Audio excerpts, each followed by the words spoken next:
person commits suicide, that person is hell bound. Is that always true? I don't think. I don't know. But I don't believe it would be true if you were saved.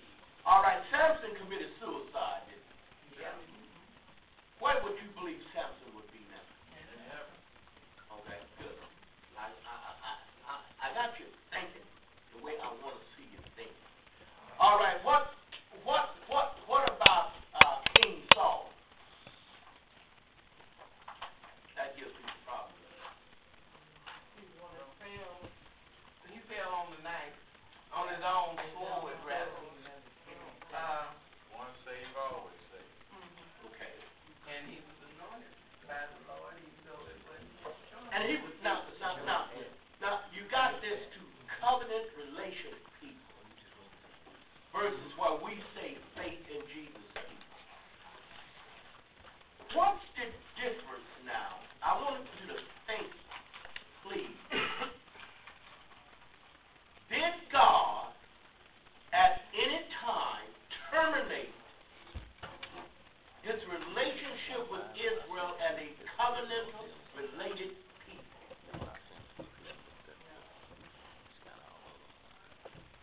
Then how do you interpret Romans chapter 9 through chapter 11?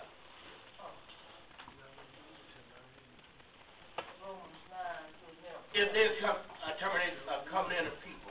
Yes, Romans chapter 9 through chapter 11. I'm not going to go through all of that now, but I want to ask you a question. Listen, please. So this is going to come up to you again.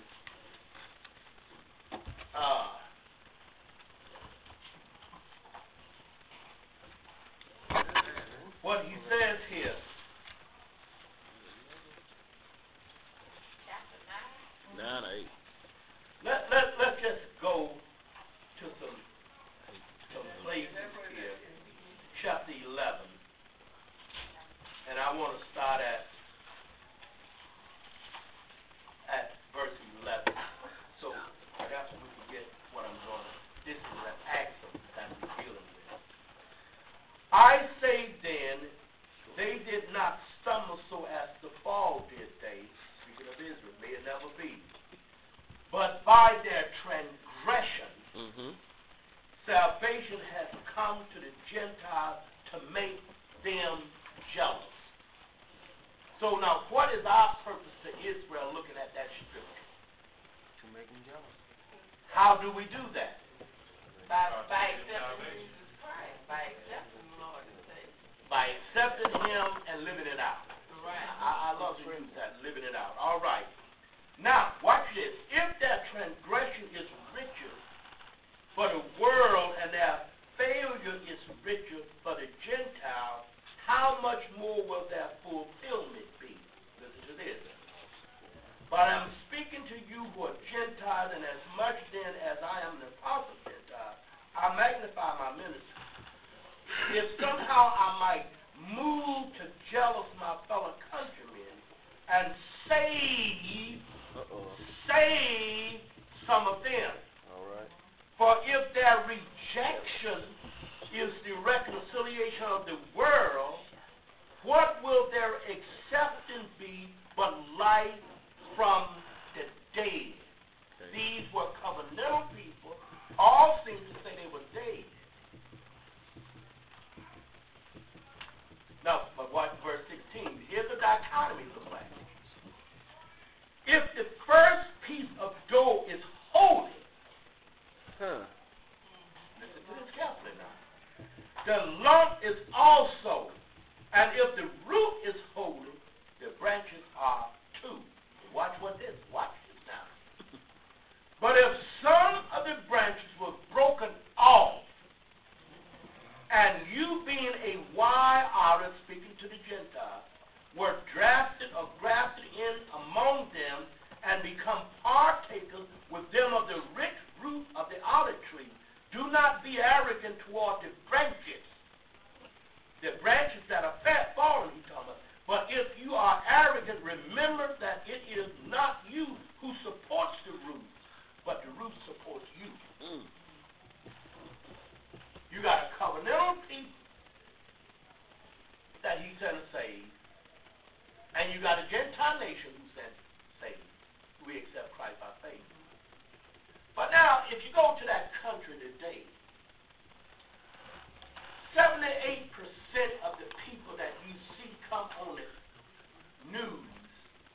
are atheists. What is your assessment of these people? Are these God's still chosen people? Or is the church God's chosen people?